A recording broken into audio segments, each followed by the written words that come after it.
I'm Sean Woodlock. I've got multiple roles within music. I'm a studio owner, I'm a music producer, recording engineer, mixer, lecturer, plumber, carpenter, electrician, etc. How did I get here? Isn't that from Rick and Morty? How did I get here?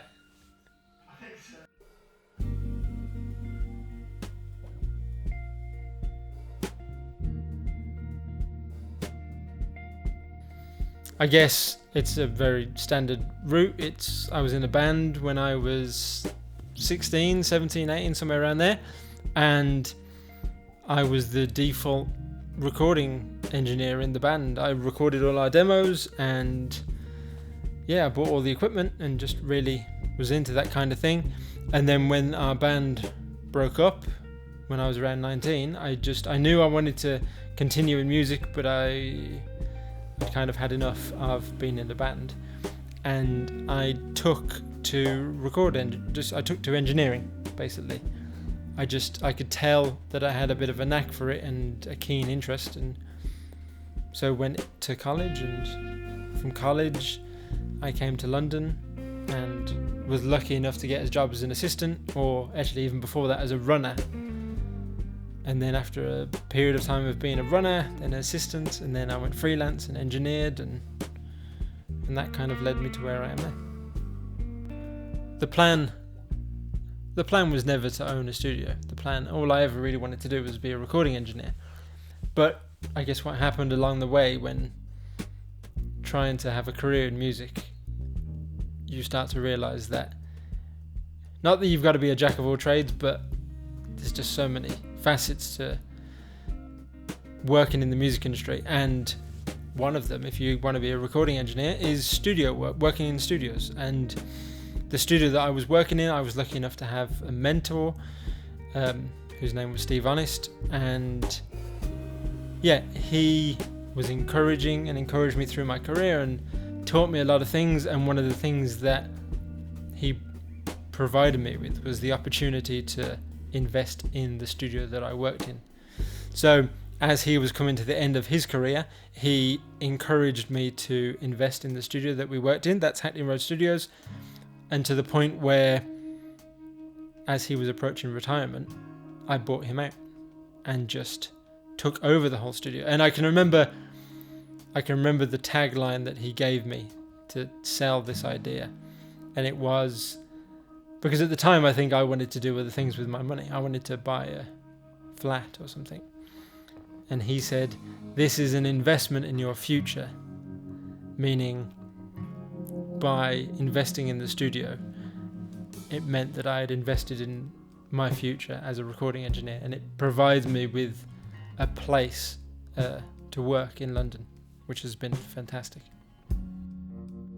Being a recording engineer means that I work on just a great deal of things. So many things.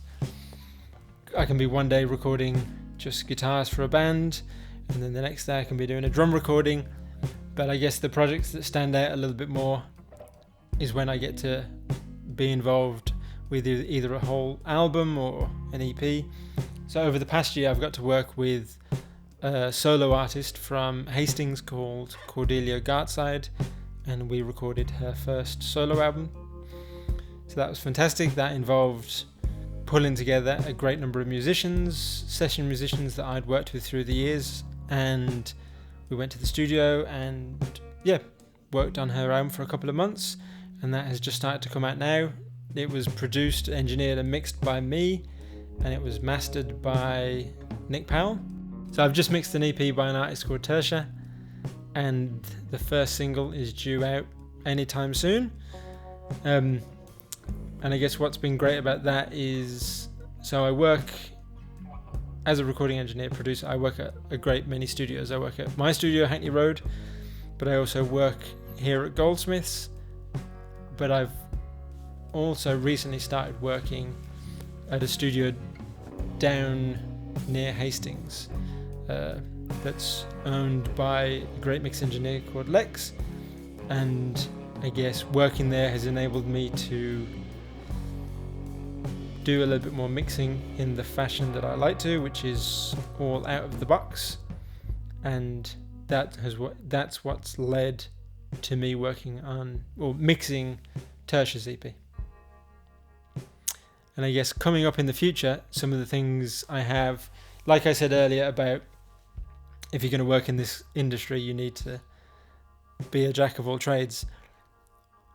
So I've got, besides future production mixing work, I also have a number of, I guess, what would you call it, outside ventures in the pipeline. One of them is I'm looking to start my own course at Hackney Road Studios and looking to do more work at Lexi's studio down on the south coast. I think if you're looking to become a studio engineer, the kind of skills that you need are maybe not quite what you would imagine.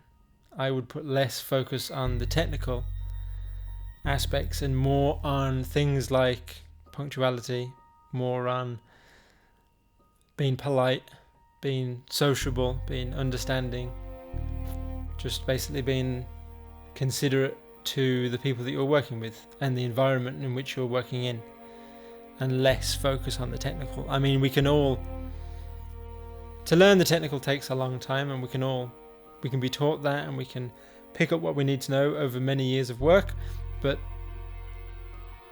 you won't have any work if you're always late. You won't have any work if you're not a nice person who's considerate and kind and understands what it is the artist is trying to achieve. I think the way in which I choose to work as a sound engineer it's a reflection of who I am, but it's also a reflection of who I've learnt from through the years.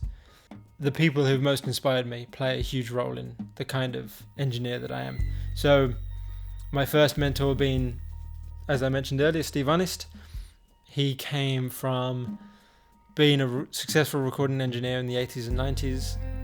So he had a very specific sound. His beginning was being an assistant of Trevor Horn. So you can picture those kind of records from that period of time. Things like Sealed and Eurythmics and Culture Club. The 80s has a very clear sonic identity. And so that was a huge inspiration for me. And I get the way that manifested is Steve was never someone who was shy about EQing and compressing to tape. Never recorded flat, ever. So that's exactly who I learned from. So from a very early age, I was being quite bold with my use of equalizers and compressors. Then I've also learned a lot from people like Nigel Godrich, who is incredibly creative.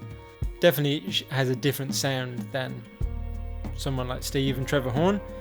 I guess what's inspiring about the way he works is I love what he seems to get out of artists and musicians, and I love his creativity.